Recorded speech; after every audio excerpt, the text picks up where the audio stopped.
সব থেকে এখন বড় ব্যাপার হচ্ছে আমাদের ইন্ডিয়া যেহেতু ফাইনালে উঠেছে, সব থেকে যেদিকে আরো পুঁত কুটকুট করে সেটা হচ্ছে বাংলাদেশ।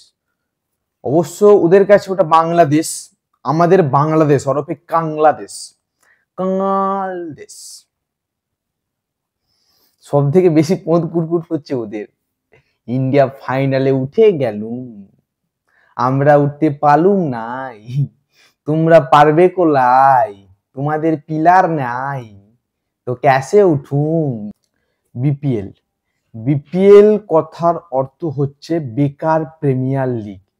বাংলাদেশের যত সব যে বেকার প্লেয়ার গুলো আছে, যে বেকার প্লেয়ার গুলো যেখানে আইসিসি খেলতে নেয় না, বা ওদের যে বাংলাদেশ ওরফে কাংলাদেশ সরকার যাদেরকে খেলতে নেয় না, সেখানে হচ্ছে ওই বিপিএল খেলে। যে বিপিএলটাকে বলা হয় বেকার প্রিমিয়ার লিগ, যেখানে সব বেকার ছেলেরা খেলে।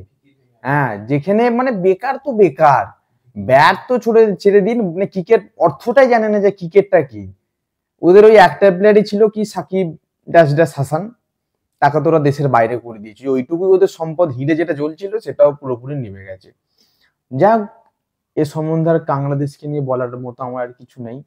বাংলাদেশ নিজেরাও জানে নিজেদের এটা কতটা, কেননা তারা জানে তারা কোনোদিনও চ্যাম্পিয়ন্স ট্রফি তো দূরের কথা, কোনোদিনও কোনো আইসিসি ইভেন্ট খেলার যোগ্য নয়, তারা কোনোদিনও খেলতেই পারবে না। তো সেই জন্য তার থেকে বেস্ট কি লোকের পুঁদে লাগা, যেটা ওদের ছোটবেলা থেকে ভালো রকম অভ্যাস, ওরা সেরকমই করে যাচ্ছে, লোকের পুঁদে লেগে যাচ্ছে। ভারত কোনো ম্যাচ জিতলেই এইভাবে জিতেছে, উঙ্গলিবাজি করে জিতেছে, চিটিংবাজি করে জিতেছে। আর তোরা তো এমনি চিটিংবাজি তো ছেড়ে দে, তোদেরকে যে আইসিসি ফাইনালও খেলতে যায় তোরা তাও জিততে পারবে না, তোদের সেইটুকু যোগ্যতাও নাই খেলার মতো। তোদের শুধু ওই লোকের ওপর বড় বড় কথা বলার যোগ্যতা আছে, তাছাড়া আর কিছু নেই।